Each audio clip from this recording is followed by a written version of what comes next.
And we start off in the first leg of the place accumulator with the quite imposing looking daughter of Victory Moon, 5 Moons, who doesn't have a good draw at all. Shockingly drawn, Andy. You know, we've nominated her time and again, always ends up on the outside, and I don't know, I've said it all along, I think that computer's flawed. They argue with me, but it's impossible for these draws to keep popping up like they do. Always in the 40s, you know, in a large field. You know, she didn't look like she particularly liked the sand, and you know, she was trapped a little wide. And just, in those races, if you're not competitive, you know, you just rather wish you'd stayed at home. So it was one of those races. You're right, I think, draw a line through it. She's shown some actually terrific work, and you know, I think she's much better than what she's achieved up to now. Going to be tricky, I think. On Saturday, we're going to have to probably, you know, drop her in and just hope that you can finish from off the pace, because you're not going to beat a wide draw, not in that on that track. So if she gets lucky, she could certainly do something there, but you know, obviously a bit of a long shot at the moment. Nice little break in the first leg of the Pick Six, and you move on to the first leg of the Jackpot, where Love Vivian continues to show improvement, and she's turning out to be quite a smart filly. She is. You know, we gambled a little bit to see if she would get the mile last time, and it was a very, very competitive conditions plate, and she won it well. She won it very well. She had a low weight, but I liked the way she did it, and she fought hard.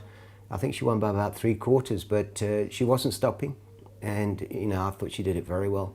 Well drawn here, bit more, you know, a bit more weight on her back, but I think she'll go well again. She's quite a smart filly, and you know, if they do improve at 4, well, she's certainly doing that.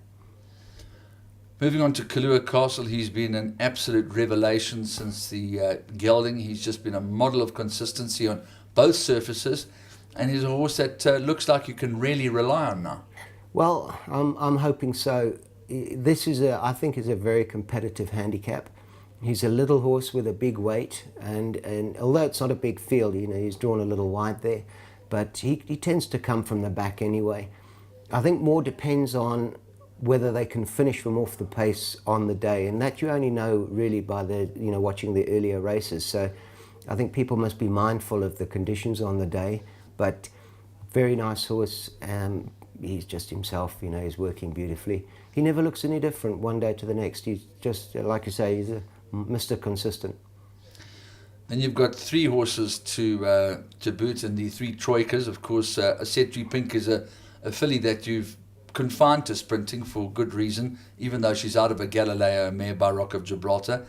Not Sulking, who looks extremely progressive but doesn't have a good draw, and Ntombi, who's also got claims in this race. Yeah, well, starting with Asetri Pink, she had actually at 2 she had grade 1 form over 1400, but that was at Greyville, and she got hampered a bit there. So you know, she was beaten a length and a half in a grade 1. It was a good run, and she was level weights with, you know, all of the good fillies around at the time, some of who are in this race. So I don't think she doesn't get the trip. I think it's just got to go for her. For a change, she's got a nice draw, and I think that's going to help greatly. I'm just going to ask Gunter to sit very, very quietly with her. She just has that short little burst, and if she doesn't pull, she really is capable of doing a really fast last 400. So more a question of tactics than anything else, and I don't think she lacks the ability. In Ntombi, she had I thought, a bit of an average run last week, which wasn't ideal, but we kind of had to use it for almost like a training gallop, because the weather was so bad. You couldn't use the tracks, you couldn't use anything. She didn't enjoy the soft ground on it all, and I hope it doesn't cut up, you know, on Saturday. But she's a smart filly, and if you look at her penultimate run when she was 3rd, she was low flying at the end of the race, and she is, I'm sure, looking for 14, even 1600 metres. She's a good filly, low weight, not to be ignored, as is Not Sulking. She really impressed me last time out. She won a brilliant race. She had a very, very fast last 400, and she's improved out of sight really since we put her over ground. And I feel that she's a filly's guineas filly. She's certainly in that class, what we've seen of her. And she won, you know, a competitive handicap last time with a big weight. and she came from last to win. I don't know if that will be possible on Saturday. So really Raymond's just going to have to ride for luck. She's just got to come out well, hopefully not run wide, and hopefully not be too far out of it.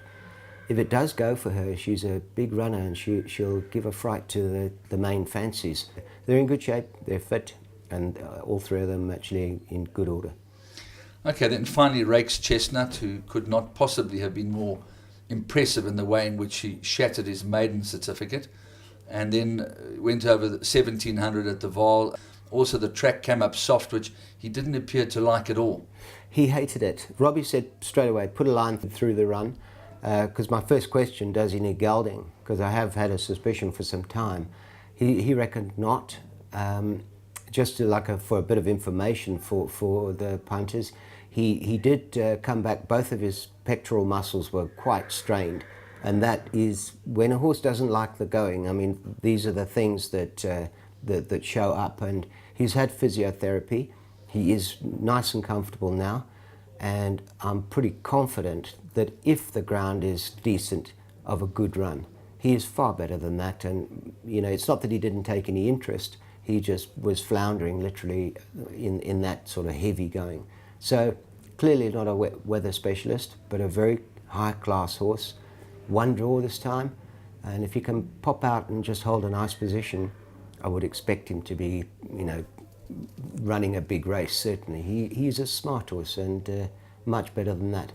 If he doesn't shape, well, I'm afraid it will be probably the cut. But I'd love to see him come back to the form of that first run, because he and Louis the King ran in consecutive races, and he was about a second and a bit faster. Than Louis. So who's won 3 from 4 now, including a stakes race? I think that's Rake's Chestnut's ability. I just need to see it proven.